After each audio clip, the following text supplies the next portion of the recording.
Hello, I am Mehedi Hasan Rifat. আপনারা দেখছেন মাল ভাইয়ের ভিডিও।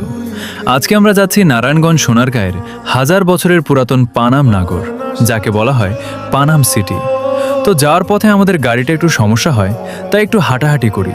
তখনই চোখে পড়ে একটি মিষ্টির দোকানে গরম গরম মিষ্টি তৈরি করছে।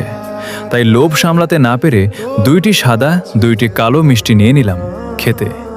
মাশাআল্লাহ, অনেক মজা ছিল। খেয়ে দেরি না করে আমরা আবারও ছুটতে চললাম। যাওয়ার পথে চোখে পড়ল সারি সারি লিচু বাগান। দেখতে দেখতে চলে আসলাম আমাদের সেই পুরাতন পানাম নগরে। 30 টাকা দিয়ে টিকিট কেটে ঢুকে পড়লাম